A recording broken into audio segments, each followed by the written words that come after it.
Hello everybody and welcome! In this video I will show you how to check battery level for your headphones Creative Zen Hybrid 2 using your iOS device.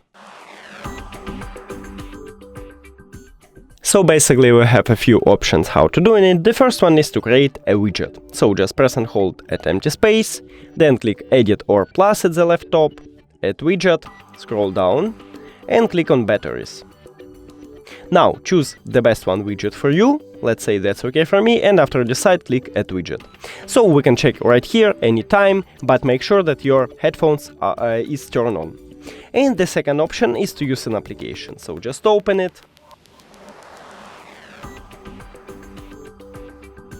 And right here we can check a battery level. That's it. Thank you for watching this video. If you found it helpful, please consider subscribing to channel and leave the like on the video. It's really important to us. See you later.